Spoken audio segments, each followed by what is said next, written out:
Ric Birch was thinking too much about all of that big picture stuff at the time. I would imagine that as Director of Entertainment for the 6-month-long event and just days away from the opening ceremony, I would imagine his mind was on things a lot more closer to hand, and I would imagine it was a fairly tense time. Let's find out. He joins me now. Ric Birch, good morning and welcome. Such a pleasure to talk to you this morning. Hello, David. Nice to hear your voice. 35 years ago, we needed passports for an amazing show, World Expo 88. This Sunday it celebrates 35 Mum and years. Dad still have my Expo passport hidden away there in a cupboard somewhere. I've still got my pass as well. But yeah, boy, it was a big party. Over 50,000 performers during that 6-month period. And it was opened by the Queen. I now declare World Expo 88 well and truly open. It was the largest entertainment program ever seen in Australia, one of the largest undertaken anywhere in the world, and the man responsible for pulling it all together was Director of Entertainment, Ric Birch, and he's in the studio. Hello, Ric. Hello, Loretta. How you doing? Well, how do you feel when you walk along South Bank now? Well, I'm actually a bit gobsmacked. It's at least as good as it was under Expo and possibly even better. It's an amazing place to be. Yeah, just maybe not quite the pavilions around it there, because near where we are, this was pretty much the site of the German pavilion, wasn't it, Ric? With the chicken dance. Yes, Do you remember doing that? Expo marks 35 years since the opening of Expo 88. And there's a big party tonight in Brisbane. One of the special guests is Ric Birch, who was the Director of Entertainment at Expo. Ric's with me in the studio, along with Expo historian Peter Racy. Good morning to the both of you. Morning. Good morning, Spencer. Welcome, and happy 35th for tomorrow. And it goes on and on and on. The gentleman we're talking about is none other than Ric Birch, and we're honoured to have him in the studio today. How are you, Ric? I'm terrifically well. I'm still glad that the statute of limitations has expired with your backpack trick. That's a good point. I should probably check that. And we should say congratulations. You're celebrating the, 35 years anniversary of World Expo 88, particularly as it pertains to those that were involved in the entertainment realm. And I believe over 50 of you have gathered in Brisbane this week to celebrate, as you should. Well, yeah, we're the noble survivors of about 700 people who worked backstage on the Expo entertainment program. Yeah, there were more than 30,000 actual performers and entertainers who showed up over the 6 months, and it took a team of about 700 to administer it. And of those, about 54 are showing up in Brisbane on Sunday. So that'll be good. Brilliant. Now, we remember River Stage, remember all these amazing parts of Entertainment Expo. Were you to blame for the chicken dance? No, that was a spontaneous eruption of... Really? Wow. That was amazing. They lined the parade route. Then we had RAF Hercules flying over, dropping fireworks and balloons and helicopters with smoke. It was quite an opening ceremony. It was a pity you missed it. I know. As I say, I'm embarrassed to have missed it now.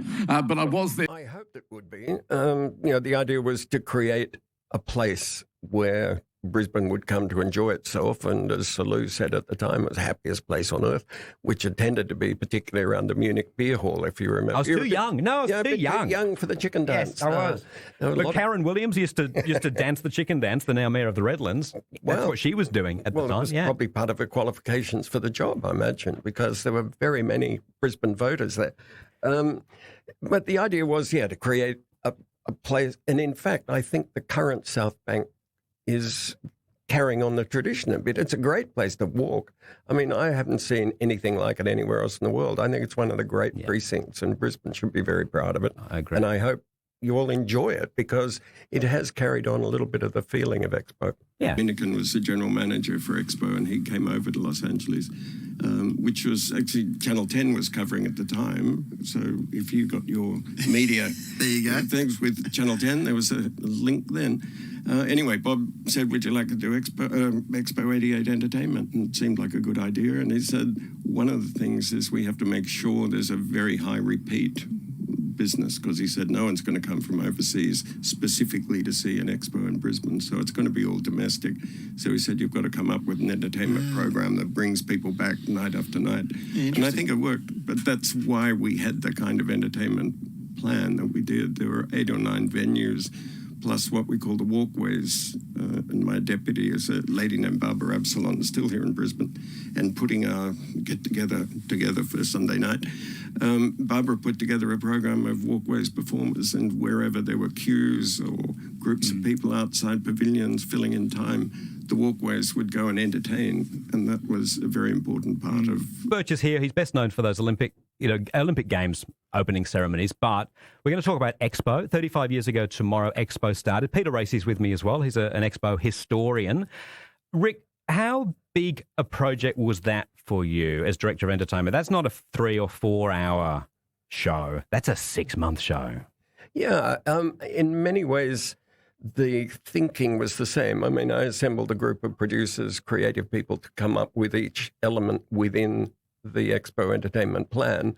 And had we done it just once, had it been an Olympic ceremony and all those pieces came together for one day, it would have worked just as well. But we had the great opportunity to be able to spread it over 6 months, think about it, change it, add to it.